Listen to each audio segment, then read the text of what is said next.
नमस्कार, beautiful recipes मराठीमध्ये आपल्या सर्वांचे खूप मनापासून स्वागत आहे. कधी कधी अचानक वाटतं की आज जेवणामध्ये श्रीखंड पाहिजे, पण अशा वेळेला आपल्याला विकत आणावं लागतं, कारण घरी करायचं म्हटलं तर दुधापासून दही, दह्याचा चक्का आणि मग श्रीखंड तयार होतं. पण घरी झटपट श्रीखंड बनवायचं असेल तर हा व्हिडिओ नक्कीच तुमच्यासाठी आहे. आज आपण दही चक्का न वापरता फक्त दुधापासून श्रीखंड कसं बनवायचं हे पाहणार आहोत.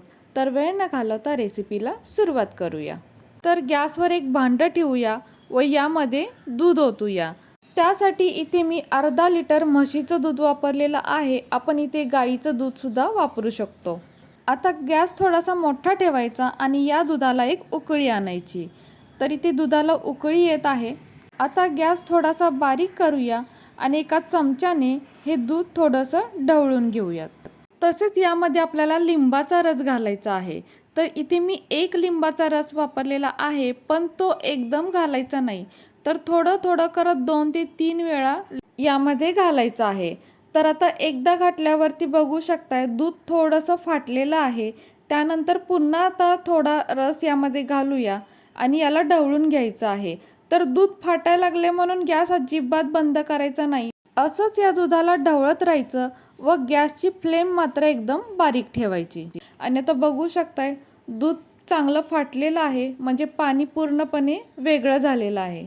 तर अजून एखाद मिनिटभर याला असंच ढवळत राहायचं आणि त्यानंतर गॅस बंद करायचा. आता दूध चांगलं फाटलेलं आहे, गॅससुद्धा बंद आहे, पण हे खूप गरम आहे. याला थंड होऊ देऊयात, तोपर्यंत आपण दुसरी तयारी करूया. तर इकडे एक मिक्सरचं भांडं घ्यायचं. यामध्ये थोडीशी साखर घ्यायची, म्हणजे अर्धी वाटी इथे साखर घेतलेली आहे. आता यामध्ये 4 ते 5 वेलची घालायची. वेलचीचा स्वाद हवा असेल तर वेलची घालायची, हे ऑप्शनल आहे. व हे मिक्सरला बारीक वाटून घ्यायचं. तर बघू शकता हे मिक्सरला आपण वाटून घेतलेलं आहे. आता हे आपण बाजूला ठेवून देऊयात व इकडे हे गॅसवरचं दूधसुद्धा थंड झालेलं आहे. तर इकडे एका भांड्यावरती एक स्वच्छ रुमाल किंवा एखादं असं कापड घ्यायचं आणि त्यामध्ये हे फाटलेलं दूध ओतायचं आणि याला चांगलं गाळून घ्यायचं. तर अशा पद्धतीने हे कापड धरून याला चांगलं पिळून घ्यायचं आहे, कारण अजिबात यामध्ये आपल्याला पाणी ठेवायचं नाही. कारण यामध्ये पुन्हा आपण साखर मिक्स करणार आहोत, त्यामुळे ते खूपच पाणी पाणी होईल, म्हणून शक्यतो ह्यातलं पाणी काढून टाकायचं. आता काढलेलं पाणी हे बाजूला ठेवून देऊया आणि ते बघू शकताय हा इतका गोळा आपल्याला मिळालेला आहे. याचं पनीर बनू शकतं, पण जेव्हा आपण हे पुन्हा स्वच्छ पाण्याने धुवू, कारण यामध्ये आपण लिंबू पिळलेला होता. पण आता आपण इथं असं काही करणार नाही, कारण श्रीखंड हे आंबट गोड असतं, त्यामुळे परत पाण्याने धुण्याची गरज नाही. तर अर्धा लिटर म्हशीच्या दुधापासून आपल्याला हे इतकं मिळालेलं आहे. आता हे मिक्सरच्या भांड्यामध्ये घालूया. तसेच यामध्ये 2 ते 3 चमचे लिंबाचा रस घालायचा. तसेच वाटून घेतलेली साखर 3 ते 4 चमचे यामध्ये घालायची. तर जसं आपल्याला आंबट गोड हवं आहे त्याप्रमाणे लिंबाचा रस आणि ही बारीक केलेली साखर यामध्ये घालायची.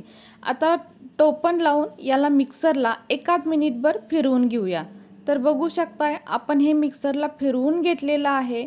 छान असं श्रीखंड इथे तयार झालेलं आहे, पण ते अजून सेट नाही आहे. तर काय करायचं, हे एका भांड्यामध्ये काढून घेऊया. तर इथे मी हे वाटीमध्ये काढून घेत आहे. तर इथे बघू शकताय हे छान असं मिश्रण तयार झालेलं आहे. तर काय करायचं, याला थोडंसं हाताने फेटून घ्यायचं. तर मी 1 ते 2 मिनटासाठी हाताने याला फेटून घेतलेलं आहे.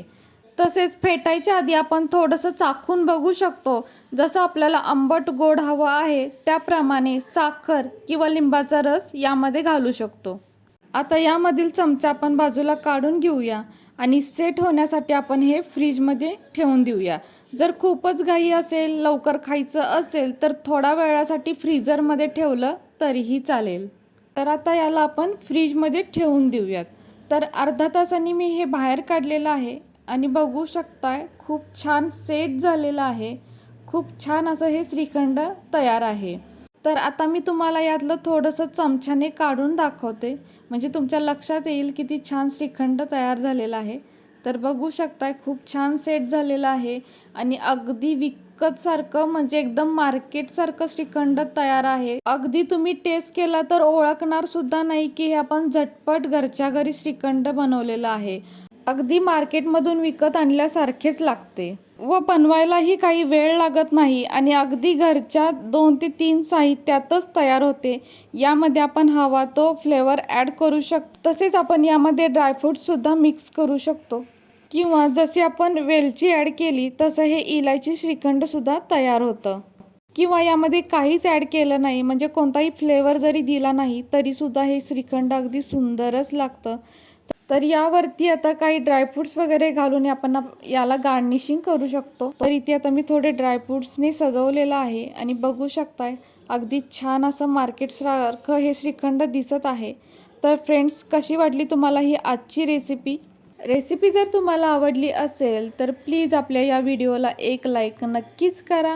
नवीन असाल तर चॅनलला सबस्क्राईब करा, सोबत बेल आयकॉन प्रेस करा, म्हणजेच मी बनवलेले असेच नवनवीन रेसिपी सर्वात आधी तुम्हाला मिळतील. आता पुन्हा भेटू अशाच एका नवीन रेसिपीसोबत.